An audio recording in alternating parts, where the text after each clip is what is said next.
Vous êtes prêt, monsieur Atenji?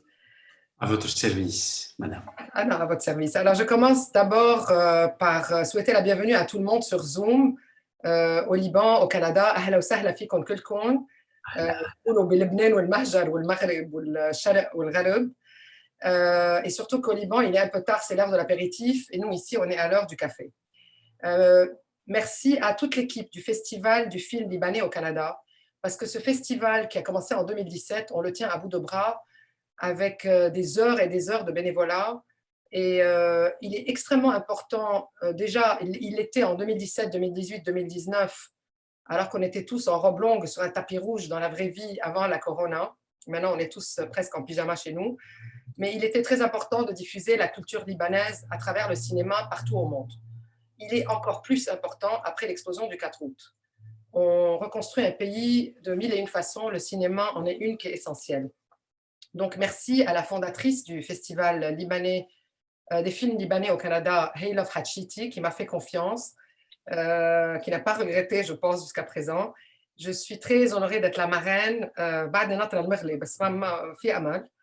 Et je commence par souhaiter la grande bienvenue à Philippe Alatenji, qui est notre invité d'honneur du festival cette année. Nous avons fait toute la rétrospective de 5 de ses films et certains de ses courts-métrages. Je vais commencer par sa biographie pour bien le présenter. Je ne vais pas m'attarder sur la biographie parce que tout le monde peut lire sur toi, Philippe. Déjà, tout le monde te connaît au Liban. Tout le monde te connaît aussi à l'étranger. Mais ce qui compte aujourd'hui, c'est qu'on parle de tes films et qu'on t'entende, toi, nous parler de chacun des films autant qu'on puisse faire en 45 minutes. Donc, tu es réalisateur, producteur, photographe, autodidacte. Tu as réalisé une cinquantaine de films, des documentaires, des courts-métrages, 4 longs-métrages qui ont été primés à Venise, à Dubaï, au Sundance. La liste des awards et des prix est longue. Tu es né à Beyrouth, tu as grandi au Liban. Tu es un jeune homme qui a été à Jamhour et qui a été, je te cite, fièrement viré de Jamhour. Parmi tes métiers de jeunesse, tu as été vitrier, Zez. Parce que tu aurais fait fortune, malheureusement, c'est triste à dire. Je travaillais dans l'usine de mon père aussi. Dans l'usine de ton papa. Tu voulais être réalisateur depuis l'âge de 16 ans. Tu es parti et revenu au Liban 4 fois dans ta vie. Tu as fait un stage à Londres, une école de cinéma en France. Tu as travaillé à la LBC au Liban comme réalisateur. Tu as 20 ans pour le journal télévisé, l'horreur, la politique. C'était pas ta partie ta partie favorite. Ça a été surtout le reportage culturel au magazine Mosaïque.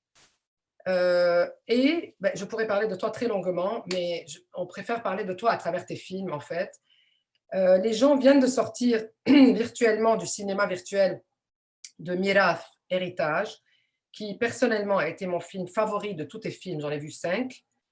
Je te cite, avant qu'on parle un peu de Miraf, tu as dit « Je suis une équipe de 6 en une seule personne. Je suis en conflit avec moi-même, mais le réalisateur est le numéro 1 chez moi et c'est celui qui me manque le plus. J'ai la nostalgie du réalisateur. » Philippe, ahla wa sahla. Et Halabiki. Le 6e, c'est le scénariste. Tu as nommé producteur, réalisateur, scénariste, distributeur, vendeur de mes films aussi. C'est-à-dire que souvent, je vais chercher l'argent. Je suis un fundraiser de mes films. Je travaille que pour moi, égoïstement, je ne me regarde que moi. Mais bon, comme tous les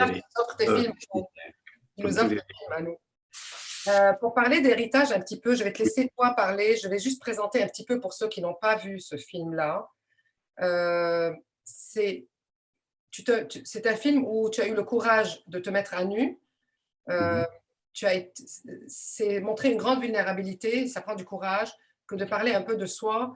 Mais ce film-là parle de nous tous, surtout, tu sais que je suis dans la diaspora depuis très longtemps, que la plupart des gens qui ont vu ce film sont dans la diaspora. Et j'ai vu des gens pleurer. J'étais dans une salle de cinéma à l'époque, l'année dernière, quand on l'a vu, tout le monde a pleuré. C'est l'histoire de nous tous, peu importe la nationalité, je dirais, ça parle d'exil. D'ailleurs, il a passé sur Arte et il passe actuellement sur Netflix, ceux qui l'ont raté. Et tu reçois des commentaires très touchants des gens qui te disent « Je te raconte mon histoire ». Parle-nous d'héritage et de ta vision de ce film. Alors, Héritage, c'est un film qui est un peu différent de tous les films. Déjà, c'est un film qui ressemble pas à une fiction ni à un documentaire pur et dur. C'est en termes de mots une autofiction ou on appelle ça un documentaire créatif. Enfin, je sais pas comment on l'appelle, c'est pas grave. C'est un film qui s'est imposé à moi parce que en 2006, je suis parti m'installer en France par bateau militaire français. J'ai réalisé sur le bateau militaire français que ma grand-mère également, du côté de ma mère, a pris un bateau militaire également français et qu'elle est venue au Liban. Son père a pris un bateau du côté de la Turquie en 1860, non, du côté du Liban pour aller en Turquie. Sur 5 générations du côté de mon père, aucun d'entre nous n'est né et mort au même endroit. Et j'ai réalisé qu'on avait en héritage l'exil ou le désir de partir pour donner un meilleur avenir à nos enfants. Et cet héritage que j'avais, j'ai réalisé non seulement qu'il était le mien, mais qu'il était aussi, qu'il appartenait, et c'est pour ça que ce film touche autant de gens, qu'il appartenait à tous les Libanais. Il faisait partie de l'identité libanaise. Et même au-delà de l'identité libanaise aujourd'hui, de l'identité du Liban en tant que géographie, puisque c'est un pays qui est face à la mer, au couchant et qui nous appelle à partir depuis l'époque des Phéniciens. Et donc, j'ai hésité, évidemment, j'ai commencé à faire le premier chapitre du film et je me suis arrêté parce que c'est un film autobiographique et je me suis dit, qui a envie de voir un film autobiographique sur Philippe Alatinji et sa famille? Et en fait, j'ai montré ce film à plusieurs personnes et beaucoup de gens me disaient, non, non, c'est mon histoire à moi, moi aussi, j'ai une grand-mère qui vient de je ne sais où, on vient de Smyrne, on vient de je ne sais quoi. Le Liban est un melting pot, personne n'est vraiment purement libanais. Enfin, personne, il y en a beaucoup, mais il y a beaucoup de gens qui ont été au Liban comme une terre de refuge et qui se sont retrouvés dans ce pays et qui se sont retrouvés obligés de repartir. Et donc, j'ai pris mon courage à deux mains pour faire un film personnel, mais en même temps, je pense, relativement pudique. Je dis bien relativement. On n'a pas tout dit dans ce film. Mais écoute, c'est un sujet qui est interminable parce que tu touches aussi un petit peu à la double identité. Tu m'as dit quand on s'est parlé avant cette entrevue, en donnant le détail à mes enfants, je les libère du passé. Donc, Oui, il tout y à a fait. une mission un peu dans ton film. En fait, quand je me suis mis à travailler sur ce film, je me suis dit, qu'est-ce que j'essaie de faire? J'essaie de raconter à mes enfants nos multiples exils. Le mien, celui de ma grand-mère, celui de mon père, mon histoire avec la guerre civile au Liban, l'histoire de ma femme avec la guerre civile au Liban. Donc, quelque part, on est en train de raconter ce qu'on donne en héritage à nos enfants. Parce que chacun de nous, dans notre passé, avons vécu une plaie. Mon père a quitté Damas pour venir s'installer au Liban. Il avait toujours, pendant toute sa jeunesse, toute sa vie, il avait toujours la nostalgie de son lieu d'enfance, de son lieu de naissance. Et on a tous quelque part une plaie. Et même si on ne dit pas, et ça je le recommande à tous ceux qui nous écoutent ici, même si on ne parle pas de notre passé, nos enfants le sentent. Même si on ne parle pas de notre blessure, les enfants voient que la blessure est en train de sointer. Ils le sentent en nous. Donc, quelque part, c'est très important de dire les choses. Mais attention, comme disait Boris Cyrulnik, qui m'a aidé, Boris Cyrulnik est un grand chercheur, un psychologue, un psychanalyste, qui m'a aidé à faire le film, il m'a dit il ne faut jamais dire les choses en direct, c'est-à-dire si on a vécu une plaie, il faut la partager à travers le tiers. Le tiers, c'est l'idéal, c'est dans un livre, c'est dans un film. Et moi, j'ai fait ça, j'ai donné à jouer à mes enfants le rôle de leurs grands-parents, jouer dans le sens figuré et dans le sens propre du terme. Ils ont joué comme as an actor, comme des acteurs, mais ils ont joué aussi pour pouvoir métamorphoser, pour pouvoir reprendre cette plaie du passé, la plaie de leur père pendant la guerre civile, la plaie de leur mère parce qu'elle a été s'installer en France et qu'elle a fait des efforts pour oublier pour effacer son accent libanais et devenir totalement française et parler avec un accent français. Donc, toutes ces plaies-là, on les a données aux enfants pour pouvoir les faire jouer. Et en les donnant, on les a libérés de ça. On leur a dit, maintenant que vous avez joué, c'est-à-dire vous vous êtes amusé dans le sens ludique du terme, vous pouvez maintenant ne pas prendre le plaid de votre père qui est obsédé par la guerre civile, de votre arrière-grand-père qui, lui, est encore en exil et a toujours une nostalgie pour le pays. Et une dernière phrase, je sais que je tarde un peu parfois pour mes réponses. Euh, euh, en psychogénéalogie, c'est quelque chose que j'ai étudié en faisant le film, on dit que si on ne raconte pas le passé, celui-ci se répète. C'est-à-dire si on ne donne pas aux enfants l'héritage de d'où ils viennent et qu'est-ce qu'ils ont fait, alors à ce moment-là, inconsciemment, ils vont refaire la même chose. Comme nous avons fait sur 5 générations, sauf pour mon grand-père, aucun de nous n'est né et mort au même endroit. Quelque part, on répétait le même schéma que le père ou le grand-père, on refaisait exactement la même chose. Et à la fin du film, au moment où il monte dans la montgolfière, si tu te souviens, je dis dans le film, chacun de nous a un bagage, vous, je vous ai raconté votre bagage, à vous plus tard de décider de prendre le bagage que vous voulez et de ne pas prendre le bagage que vous voulez. Vous n'êtes pas obligé de prendre les blessures de Philippe, votre père, de ce qu'il a vécu pendant la guerre. Vous n'êtes pas obligé. Et éventuellement, s'il y a une prochaine guerre, vous n'êtes pas obligé de le faire comme votre père ou votre grand-père, de partir en exil. Vous êtes libre de faire ce que vous voulez parce que vous connaissez votre héritage. Et c'est essentiel, c'est essentiel. Tu sais, tu touches à ce... Il y a beaucoup de gens qui nous écoutent maintenant, qui sont au Canada ou ailleurs au monde. Tu touches à quelque chose de très important, qui est nos enfants qui sont nés ailleurs, qui sont la génération 2 des Libanais, qui sont plus canadiens que libanais, qu'on le veuille ou pas. C'est de leur transmettre l'identité, l'amour de la mère patrie, sans leur transmettre la lourdeur du bagage. Et c'est un équilibre qui est imparfait, qu'on réussit ou qu'on rate un jour oui, un jour non. Tu as pris 4 ans d'ailleurs à faire ce film. Ça a été plus difficile que les autres, sûrement. C'était un film très délicat à faire parce que c'est un film qui parle de nous. C'est un film aussi qui mélange archives personnelles, archives, puisque j'ai été chercher dans les archives de l'Institut national audiovisuel en France, qui était coproducteur avec moi dans le film. J'ai cherché beaucoup d'archives et les archives, c'est tentaculaire parce qu'on tombe sur un film sur le Liban, on est passionné, on tombe sur un autre, on a envie de l'utiliser, puis on se dit on n'a qu'un film d'1 heure et demie à faire, on ne peut pas tout prendre, donc il faut faire des choix, et quoi prendre et quoi utiliser, etc. Et c'est aussi un film où je me mets à nu, donc qu'est-ce que je montre de moi-même? Au départ, ma famille n'était pas d'accord pour que je fasse le film. Il a fallu que je discute avec eux. Ensuite, quand j'ai fini le premier montage du film, je l'ai montré à mes enfants et à ma femme. Ma femme a été coproductrice par la suite sur le film, mais au départ, je l'ai montré à mes enfants. Et malgré leur jeune âge, les enfants avaient libre choix de dire ça me plaît, ça me plaît pas. Et ma fille, elle m'a fait enlever 2 scènes du film parce qu'elle n'était pas, elle n'avait pas envie qu'il soit dans le film. Et moi, même si j'ai une influence sur ma fille, je suis papa et que quelque part, on a une sorte de pouvoir en tant que père, en tant que parent, j'ai joué le jeu. J'ai coupé ces scènes sans vraiment faire... Parce que je savais que le film aurait un autre écho plus tard et que s'ils le voient aujourd'hui et qu'ils s'en sont contents aujourd'hui, dans 15 ou 10 ou 5 ans, ils risquent de dire, elle avait 12 ans quand elle l'a vu, quand elle le revoit à 17, pourquoi tu m'as fait faire un film? Il fallait vraiment être absolument transparent avec les enfants et ça a été compliqué pour ça. Donc, et puis voilà, c'est un film autobiographique. On hésite beaucoup à faire des films autobiographiques. C'est pas mon genre totalement, quoi. C'est pour ça que je t'ai dit, ça prend du courage. La vulnérabilité est un cadeau qu'on offre aux autres, je trouve. Et tu as très bien fait de le faire. On est bien content de ce film. Je suis parti de l'idée que si je raconte le microcosme, je pourrais toucher au macrocosme. Si je raconte moi, mais dans mes sentiments universels, c'est-à-dire mes plaies de l'exil. Et j'ai été voir des psys pour voir quelles étaient les plaies de l'exil tout entières, notamment se sentir coupable quand on quitte.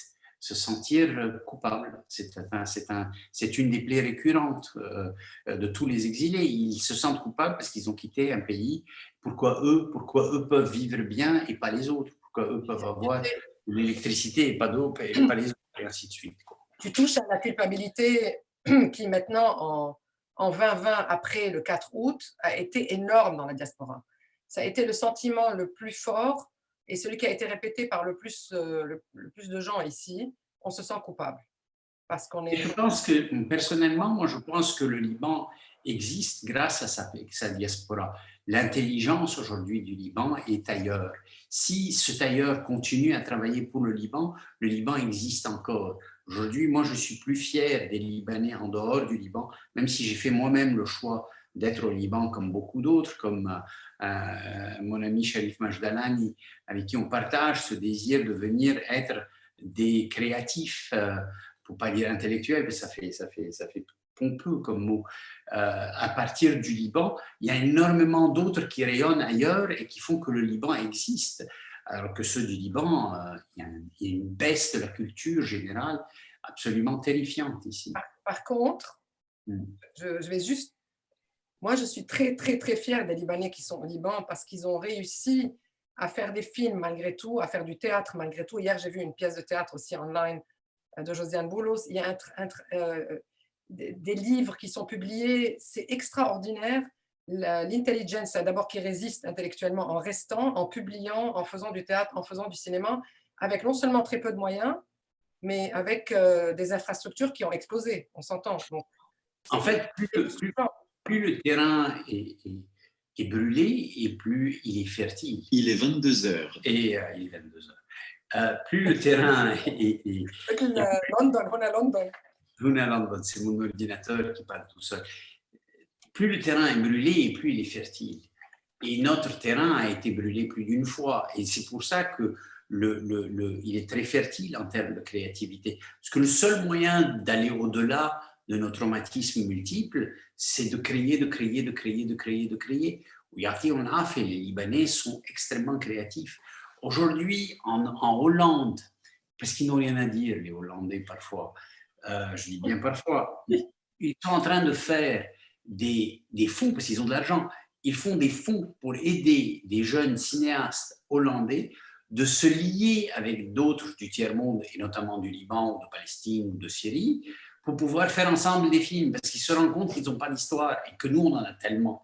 Donc, en fait, on a trop d'histoire. Quelque part, voilà, c'est...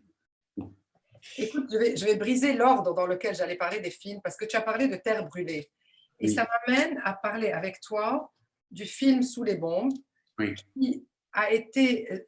ma première réaction, ça a été... J'étais époustouflée de la rapidité avec laquelle tu as pu mettre deux vrais acteurs qui étaient extraordinaires, Nada Abou Farhat et Georges Khabbaz, en 2006, en plein milieu d'un décor naturellement détruit, avec des casques bleus qui débarquent naturellement. Et toi, tu filmes, Adé. C'était un film. C'est de la fiction dans de la non-fiction, un documentaire, mais en même temps, c'est un film que tu as fait à peine 15 minutes après l'invasion. Parle-moi de ce film parce que c'est un tour de force. Écoute, je veux bien parler de ce film. Je sais que tu veux faire un round-up sur tous mes films. Si tu veux bien, et on en avait parlé juste avant la réunion, peut-être qu'on peut appeler les gens à poser des questions par écrit. Comme ça, on leur donnera du temps pour répondre sur héritage ou sur d'autres choses. Et en attendant, moi, je répondrai à toutes tes questions par rapport à ma carrière, à ma carrière malgré mon jeune âge. Écoute, quoi te dire? Sur Sous les bombes, ça a été aussi... Mes films sont des histoires de guts, d'intuition réelle, profonde, d'un moment où j'ai envie de faire quelque chose et je ne me pose pas trop de questions. Au moment où la guerre a commencé en 2006, j'avais déjà l'expérience de prendre ma caméra, parce que quand jeune, à l'âge de 16 ans, j'étais déjà photographe de guerre. J'habitais à la ligne de démarcation et je prenais ma caméra et je photographiais. J'aidais beaucoup de journalistes français à venir voir un peu le centre-ville, et comme on était très francophone, on les aidait. Et donc, j'avais l'habitude de prendre ma caméra et de descendre. Mais je n'avais pas envie de faire encore et encore un même film, c'est-à-dire un documentaire. J'avais envie d'aller plus loin. Pourquoi plus loin? Parce que déjà en 89, j'avais eu l'idée de mettre des acteurs à l'intérieur du chaos dans lequel nous étions. Et ensuite, dans les années 90, j'avais eu une bourse d'1 an où j'avais été rencontré, c'était une chance énorme, énormément de réalisateurs qui avaient mélangé la fiction avec le documentaire, qui avait fait du docudrama, ce qu'on appelle le docudrama, mais c'est un grand mot, le grand docudrama, je préfère dire les essais, comme des essais en littérature. Et à ce moment-là, donc en 2006, je sens la guerre venir, je descends, j'avais placé mes enfants déjà à la montagne, avec ma famille tout entière, elle était en sécurité. Je descends à Beyrouth et je me rends compte que Beyrouth est vierge, il n'y a personne, qu'il y a un silence énorme, qu'on peut filmer sans demander le silence, quoi. Tu sais, dans un tournage, on demande le silence. Et c'est là que, boum, l'idée m'est tombée dessus pourquoi j'aimerais bien, comme je voulais faire en 89, j'aimerais pas 2 acteurs et je les mets dans le chaos et je tourne avec eux. Je vais voir Nada Boufarhat, je lui parle de ça. J'étais déjà ébloui par son jeu puisqu'elle avait travaillé avec moi dans Sous les bombes, dans Bosta. Et je vais voir Georges Rabaz que j'avais découvert sur les planches et qui est un mec magnifique. Et je dis, j'ai pas de scénario, mais allons-y, on improvise. Et c'est ce qu'on a fait. On a improvisé un jour pendant la guerre. Ensuite, je suis parti en France, j'ai trouvé un producteur, j'ai trouvé 50 000 euros, je les ai mis dans ma poche. Je suis reparti par le même bateau militaire qui m'avait sorti. Je suis rentré. Dès que je suis rentré, j'ai dépensé cet argent à tourner pendant 10 jours, juste après la guerre. On utilisait, entre guillemets, les choses qui existaient, les décors que Tsahal nous avait fait gratuitement, Même les acteurs, les autres acteurs sont des gens que tu as trouvés dans... Et on est reparti sur le système, parce que moi, je viens du documentaire, je suis extrêmement intuitif, et en fait, ça a été la plus grande leçon pour moi, c'est-à-dire fais confiance à ton intuition. Pas seulement fais confiance à ton intuition, utilise le hasard comme ton premier assistant. Il se passe quelque chose devant toi, fais avec. Ne va pas par rapport à un concept déjà préexistant en te disant « Non, moi, mon univers, c'est ça, je veux mon cadre comme ça. » Non, j'ai un avion devant moi, j'ai un hélicoptère qui tombe devant moi, boum, je prends mes 2 acteurs et je jette mes acteurs à l'intérieur. Et si ça marche, tant mieux. Si ça ne marche pas, ça ne marche pas. Et j'avais l'équipe qu'il fallait. Hein. J'avais 2 acteurs extraordinaires. J'avais un chef opérateur qui était capable et de faire de la fiction et de faire du documentaire. Je voulais une petite équipe. On avait pris des gens très efficaces et superbement rapides, quoi. Et il fallait aller vite. Mais n'oublie pas, on a pu faire ce film parce qu'on était pris par la hargne de vouloir témoigner juste après 2006. Tu parles après le 4 août de cette culpabilité, de ce désir de faire quelque chose, d'envoyer de l'argent, d'appeler les gens et de dire « rassemblons-nous pour aider le Liban ». Cette hargne-là est une force incroyable et c'est ce qui fait que quand le terrain est brûlé, la créativité est très très forte. Et l'importance de documenter, parce que tu l'as dit, si on ne documente pas, on répète l'histoire. L'importance de documenter. Alors, l'importance de documenter, ce n'est pas simplement par le but de ne pas répéter l'histoire, c'est aussi parce que si on ne documente pas, on se sent inutile. On le fait aussi pour soi. On le fait aussi parce que moi, je pense que si je ne prends pas ma caméra et que je ne filme pas, ça retombe sur moi. Je me mets à pleurer, je me mets à souffrir, quoi. Il faut que je réagisse. Réagir est le seul moyen de survivre pour moi. Une catharsis. D'un point de vue purement égoïste, je ne parle pas en tant que cinéaste. Je pense que mon travail de cinéaste est un travail d'abord égoïste. Heureusement qu'il fait plaisir aux autres, mais il est d'abord égoïste. Peut-être une catharsis personnelle, mais parfois c'est une catharsis collective. Hein. Tant mieux, tant mieux, tant mieux. Mais je dis ça pas pour dire je suis un égoïste, je dis ça pour sortir de comment dire, de cette grande illusion où certains réalisateurs disent « moi je veux changer le monde » ou « je pense qu'un cinéma peut changer le monde », etc., etc. Oui, le cinéma peut changer le monde. Oui, le cinéma peut influencer des gens. Oui, il y a des gens qui sont venus me dire « j'ai vu ton film, je ne voulais plus aller au Liban, maintenant j'ai décidé d'aller au Liban ». Oui, j'ai changé la vie de certaines personnes, du moins provisoirement dans certaines périodes de leur vie, mais je ne l'ai pas fait pour changer le monde. Je l'ai fait d'abord parce qu'il fallait sortir de cette rage que j'avais. Sous les bombes a gagné plusieurs prix. 23. 23 prix. Et tu Oui. l'as fait en 9 mois ou bien ça c'est… 11 mois. 11 mois. 11 mois depuis Inception to Conclusion. C'est-à-dire que je n'avais pas d'idée le 9 juillet. Le 12, ça a commencé. Le 15, j'ai eu l'idée. Le 21, on a commencé à tourner la première scène. Et puis ensuite, on a tourné en août et ensuite, on a retourné en décembre. J'ai écrit le scénario après avoir tourné les 10 premières journées d'improvisation. Mais je suis sûr que les gens veulent parler de l'héritage. Hein. J'attends des questions. Alors là, ils t'écoutent surtout. Il n'y a pas de questions qui rentrent. Ça veut dire que tu réponds automatiquement à ce qu'ils ressentent. On peut parler un petit peu de Bosta, qui est aussi un coup de cœur pour moi.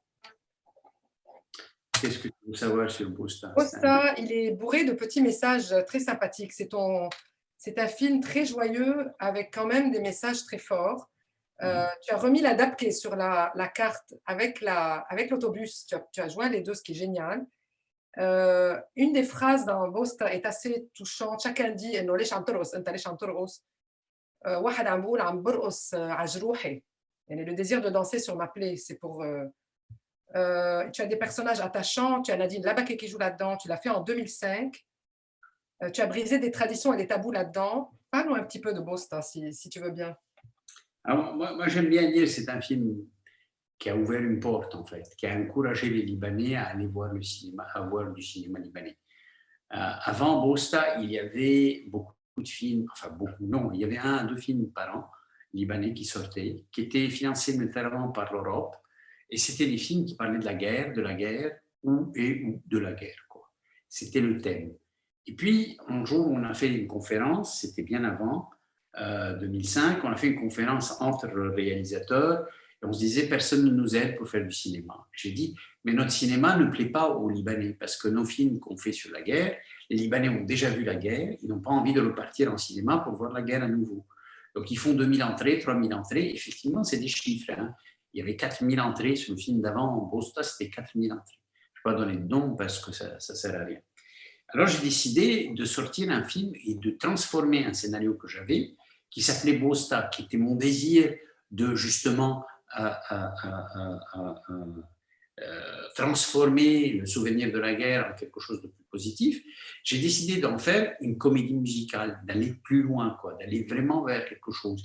Et cette métaphore dont tu parles, qui est un boros à et je danse sur ma plaie, était effectivement le leitmotiv du film. C'est-à-dire qu'au lieu de raconter de mon passé douloureux, parce que j'ai un passé extrêmement douloureux, comme tous les Libanais d'ailleurs, je vais essayer de le transformer.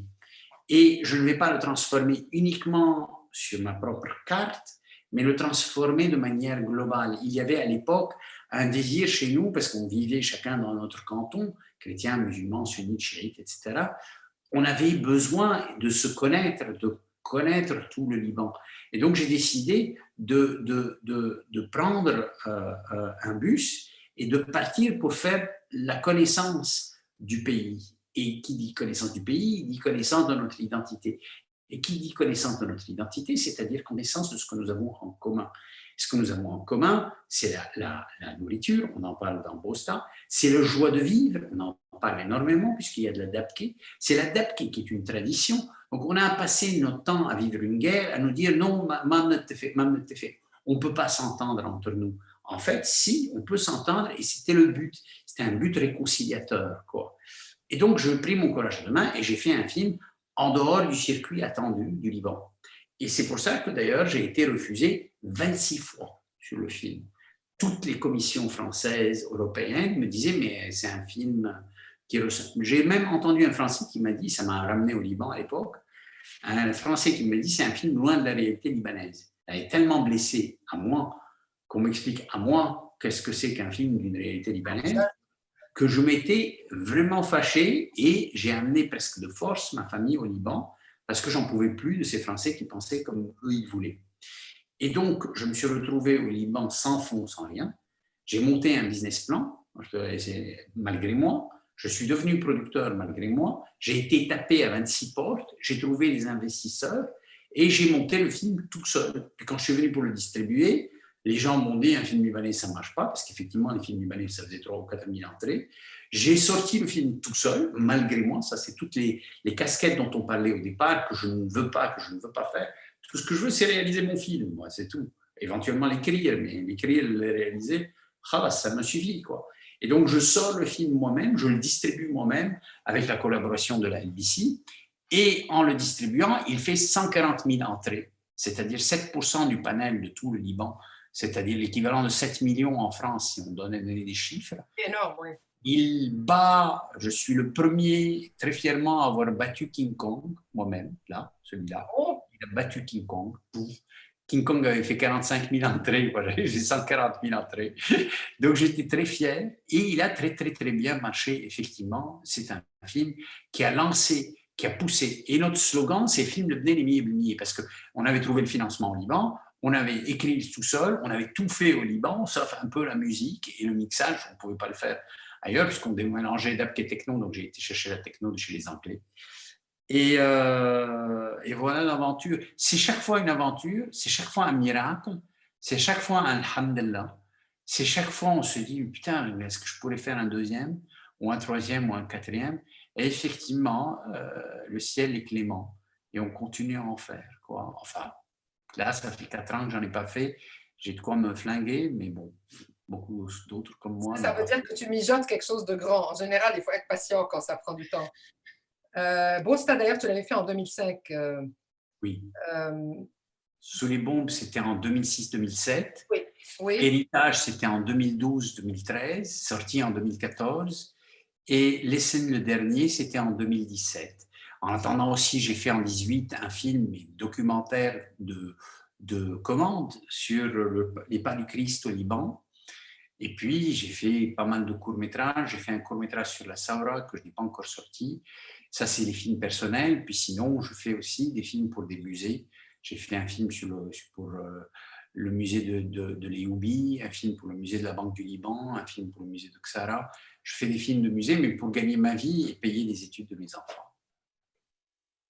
C'est Kamal avec toi, Philippe. D'abord, ravi de te revoir.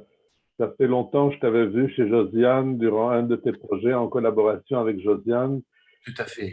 Et c'est toujours bon de voir tes projets. Effectivement, pour répéter ce que Lamia a dit, tu es notre voix, la voix de nous tous, ou au moins beaucoup d'entre nous, c'est certain.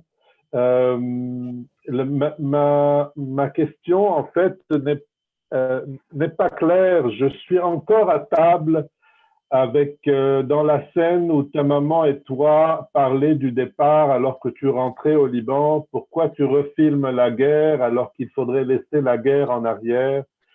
Et ce dialogue entre ta maman et toi, le parallèle avec la vie de ton père et les allers-retours de ton père, c'est ce qui touche tous les émigrés qui ont quitté le Liban. Je vous écoute depuis tout à l'heure et je suis encore dans ce dialogue.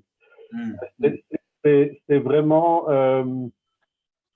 la composante de tout est que je trouve extraordinaire, c'est que justement, tu es dans la fibre de tous les Libanais et tous tes dialogues sont nos dialogues internes, externes, tes préoccupations, et tu adresses tout ça avec tellement de force. Je n'ai pas de questions, Philippe, je n'ai que des gros merci, voilà. C'est gentil, mais je peux. D'abord, merci pour ton merci. Ensuite, je peux répondre à cette déclaration que tu as faite sans poser vraiment de questions. Cette scène est très importante. On l'a refaite, ma mère et moi, plusieurs fois avant de se mettre d'accord sur quoi dire. D'abord, c'est une scène véridique. Ma mère passe son temps à m'expliquer que je suis un obsédé de la guerre, que la guerre m'obsède. Pourtant, j'ai un discours, et c'est peut-être un discours extérieur, qu'intérieurement, je suis effectivement obsédé par la guerre. J'ai un discours que non, je suis le premier Libanais à avoir fait un film qui sort de la guerre. On parlait de Bosta il y a 3 minutes. Et donc, je suis tout le temps en train de dire, moi, je suis le premier à avoir fait une comédie musicale, mais la guerre est revenue vers moi. La guerre revient. Ce qui s'est passé le 4 août, on ne le voulait pas. Sauf que la destruction, pour ne pas dire la guerre, parce que je ne sais pas si c'est une bombe ou si c'est une erreur, personne ne sait. En tous les cas, je ne sais pas si on saura. Mais la destruction est permanente. Elle revient dans notre vie, même si on passe notre temps à la fuir ou à vouloir la transformer dans de l'art. La fuir, c'est-à-dire comme vous tous, ou comme beaucoup d'entre vous, partir en dehors du Liban pour fuir cette destruction, qui est une destruction intérieure comme une destruction extérieure. Et effectivement, comme ça fait partie de notre identité, je me suis dit, je vais la mettre dans une discussion simplifiée avec ma mère. La deuxième chose par rapport à cette scène, je le disais à Lamia tout à l'heure, c'est que une des choses que j'ai faites dans Héritage, vous venez de le voir, c'est que je me suis donné le mauvais rôle. Dans ce film qui est autobiographique, pour ne pas jouer au héros, pour ne pas dire, voilà, je fais un film sur moi, sur ma résilience, sur le fait que, voilà, je raconte ma vie, j'ai quelque part, je ne l'ai pas fait exprès, hein, mais c'est par la suite que j'ai compris ça, j'ai joué sans faire exprès le mauvais rôle. Quelque part, ça montrait d'une certaine manière mon humilité par rapport à nos faiblesses. Nos faiblesses de ne pas savoir si c'est la France ou le Liban qu'il faut choisir, si c'est l'exil ou rester qu'il faut choisir, nos faiblesses par rapport à être perdu, nos faiblesses par rapport à faire des choix subjectifs, de vouloir rester parfois alors que la logique veut qu'on soit ailleurs, nos faiblesses en tant que Libanais, quoi.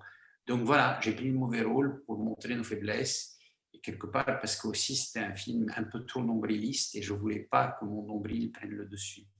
Voilà, à toi Lamia. Je suis désolée pour le contretemps technique. Ça nous amène un petit peu à parler du film touchant en tant que femme et en tant que mère. J'aime bien en parler. C'est ton film Par le regard des mères que tu as tourné en 1992.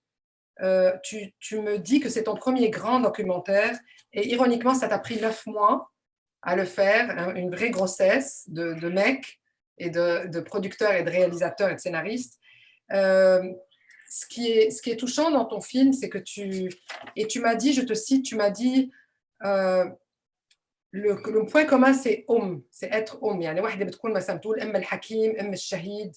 Tu parles de la magie de la maternité, tu parles de puissance en même temps que les mères sont haut puissantes, surtout au Liban. C'est un film où qui est fait avec beaucoup de pudeur parce que tu passes par plusieurs confessions et on a fait une incursion rare. Moi, c'était une révélation pour moi dans le mystique russe avec la réincarnation et la mère qui retrouve, le petit qui retrouve sa mère après qu'il soit mort et qu'il soit réincarné dans un enfant de 3 ans. Tu veux nous parler un petit peu de ce film? Pour ceux qui ne l'ont pas vu, il n'est pas sur Netflix. Il est sur Through Mother's Eyes en version anglaise sur YouTube gratuitement. Et pour ceux qui ne l'ont pas vu, c'est pour le rappeler, pour qu'il y ait une cohérence dans ce que je fais.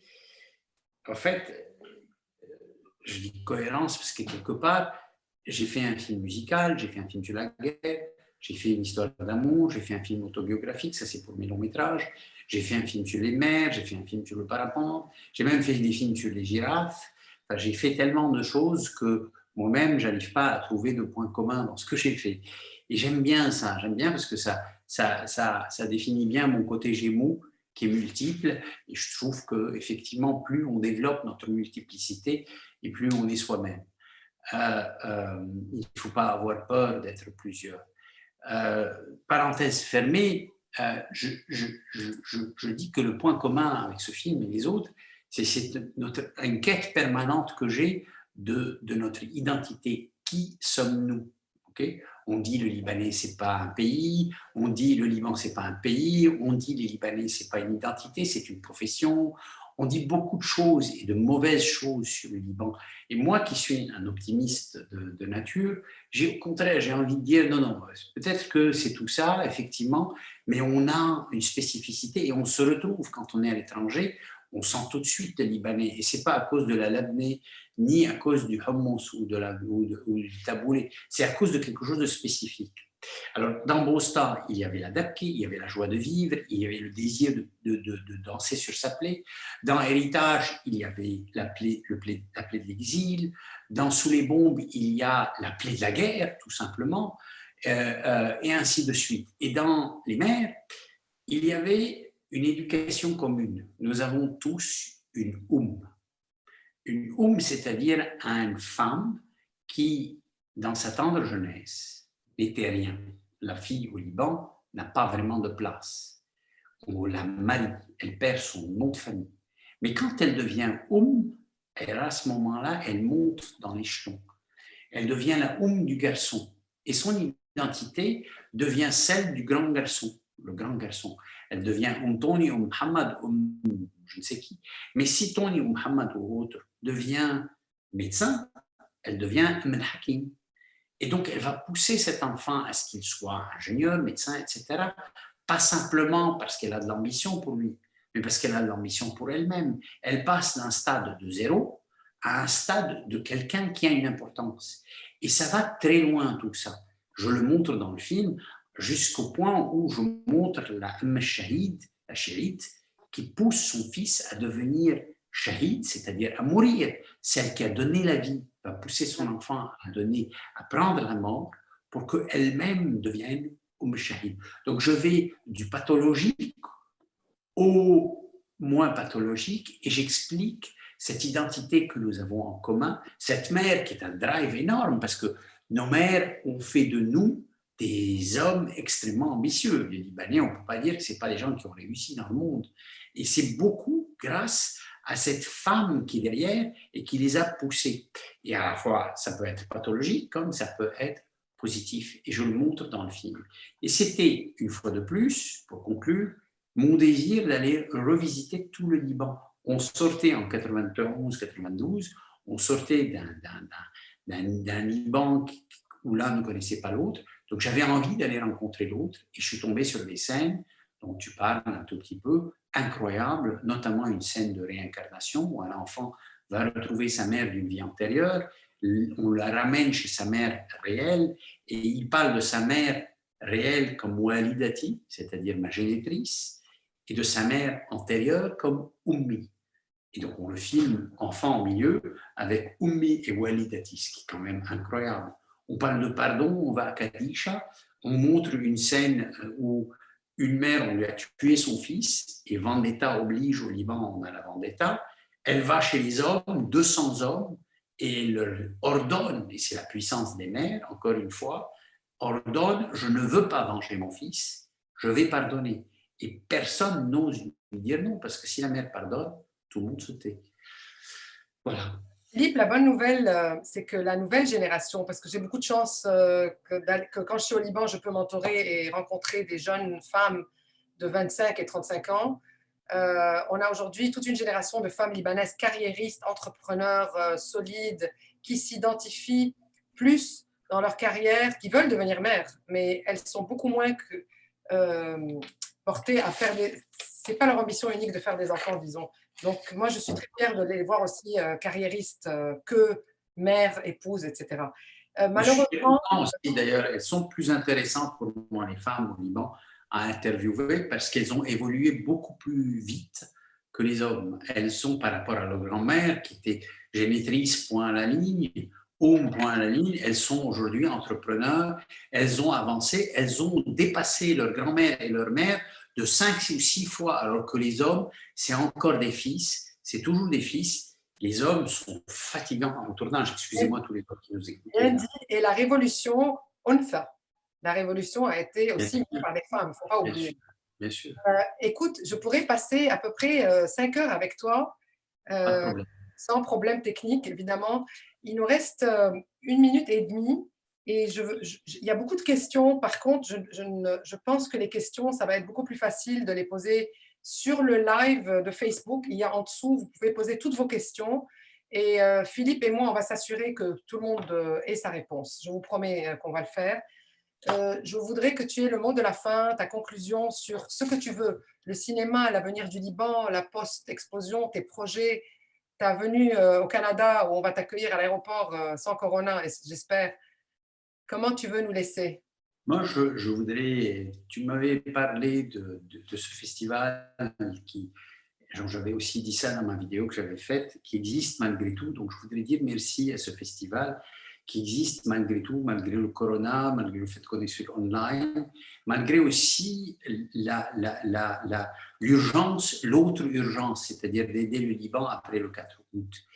Et donc, je voulais insister sur ça. Je t'avais dit, un jour, on avait posé, enfin, du moins, j'ai entendu cette histoire, je ne sais pas, il faut la vérifier, mais on m'avait raconté que Churchill avait dit, à un moment de la guerre mondiale, on lui avait dit, si on n'a pas d'argent, peut-être qu'on peut enlever du budget de la culture.